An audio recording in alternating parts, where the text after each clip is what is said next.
আগামী ২-৩ দিনের মধ্যে বৃষ্টি কমতে পারে বলে জানিয়েছে আবহাওয়া বিভাগ। এদিকে পাহাড়ি ঝড়ে আকস্মিক বন্যার সম্ভাবনা নেই বলে জানিয়েছে বন্যা সতর্কীকরণ কেন্দ্র। তারা বলছে, কুড়িগ্রামে টানা বৃষ্টি ও উজানের ঢলে তিস্তার পানি বাড়লেও এখন আর বন্যার সম্ভাবনা নেই। তবে বঙ্গোপসাগরে নিম্নচাপ তৈরি হলে বৃষ্টি বাড়তে পারে। হাকিম মাহি রিপোর্ট। সারা দেশেই কয়েকদিন ধরে থেমে থেমে ঝরছে বৃষ্টি। তার মধ্যে ঢাকায় গতকাল 50 মিলিমিটার বৃষ্টি হয়েছে।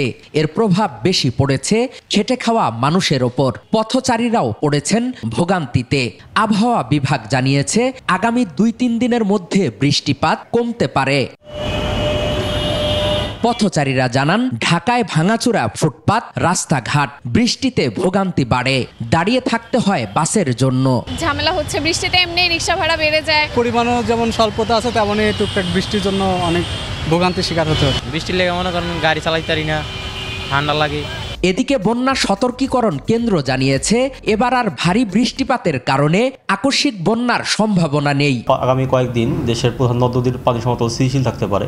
আগামী 2 থেকে 3 দিন পরবর্তীতে নদ নদীর পানি হ্রাস পেতে পারে এবং এই সময়ে বিপদসীমা অতিক্রম করার ঝুঁকি সীমিত এবং আশা করা হচ্ছে যে বর্ষা মৌসুম শেষ হওয়ার পূর্বে আর নতুন করে বন্যা পরিস্থিতি তৈরির সম্ভাবনা বা ঝুঁকি কম। তবে সুখবর দিয়েছেন আবহাওয়াবিদরা।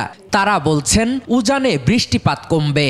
তবে অক্টোবরের মাঝামাঝি বঙ্গোপসাগরে নিম্নচাপ তৈরি হলে উপকূলীয় কয়েকটি জেলায় বৃষ্টি হতে পারে। লঘুচাপটা যদি আর একটু শক্তি অর্জন করে তাহলে এবং এটা যদি এর এরিয়াটা বাংলাদেশ পায়, তখন বাংলাদেশ চট্টগ্রাম এলাকা বা সেটা দক্ষিণবঙ্গে, সেই কারণে যদি বৃষ্টিপাত হয়। সাধারণ মানুষ বলছেন, বৃষ্টিপাত ভালো, তবে পানি নিষ্কাশন ব্যবস্থার উন্নয়ন না হলে কমবে না ভোগান্তি। হাকিম মাহি, 21 টেলিভিশন, ঢাকা।